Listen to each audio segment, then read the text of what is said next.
Good afternoon, and welcome to the April 14th edition of Success by Association Live. This issue is sponsored by Great Wolf Lodge. We thank them for their support of AENC. Today's article is written by Anne Darconte. It is reprinted with permission. The article is titled, Women in the Workplace, How Far We've Come, How Far We All Still Need to Go.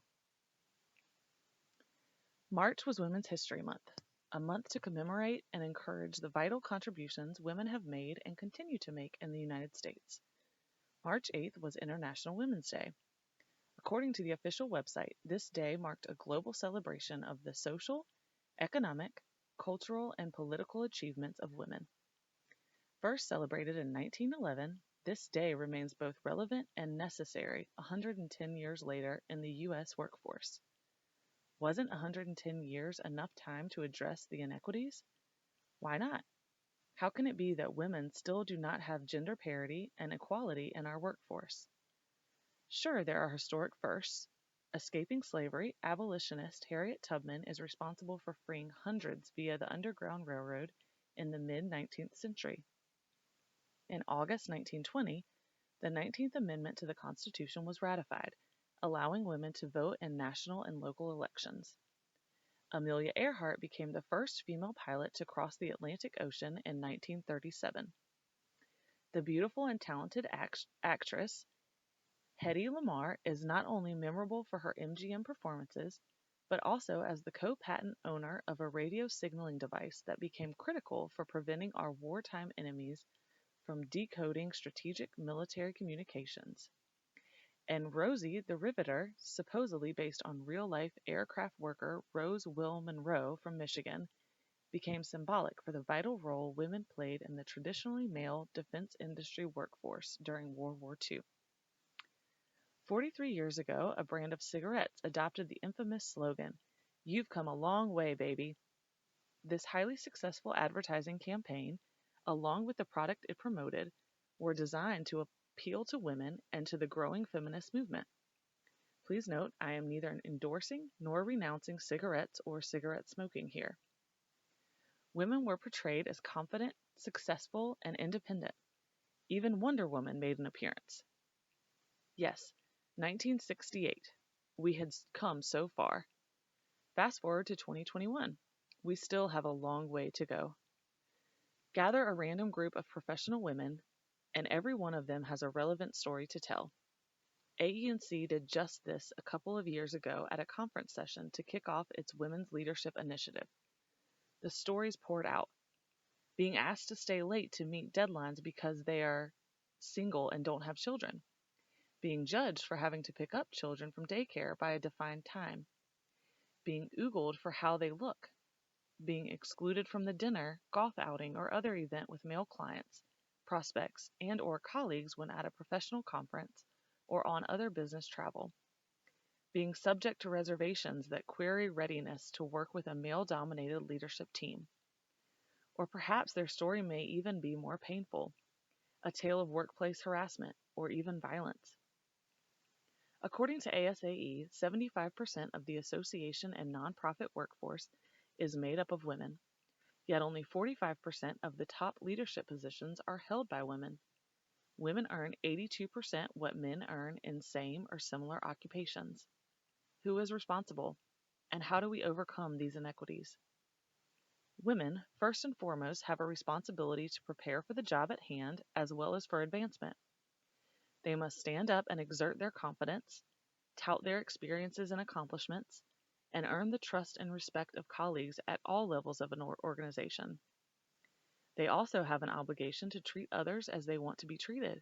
There is no substitute for the golden rule in all of our interactions. Women have to be extra cautious to avoid potentially problematic situations as well as protect their reputations. They should avoid speaking with strangers, especially when traveling alone for business. They must watch their alcohol consumption during work-oriented functions as well as when traveling on their own. A hotel bar filled with well-dressed businessmen can spell hazard when one of them is plying you with drinks, any one of which may be spiked with drugs. Romantic workplace relationships should be avoided. Besides all of the organizational policies that may be violated by such romances, The pitfalls of perceived actual favoritism, as well as the tension of a bad breakup, often spill into the workplace. In many families, women take primary responsibility for raising children and or caring for elderly parents. No doubt these career gaps influence pay equality too, a fact that cannot be ignored and does impact salaries. Organizations, their boards, and their staff leaders have responsibilities too, including an obligation to serve as role models.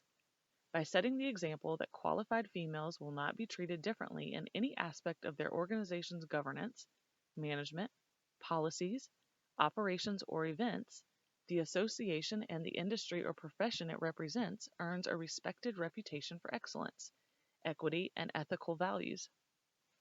No longer can associations or any workplaces defend male domination of an industry or profession or its membership as a reason to hire or promote a man over an equally or more qualified woman.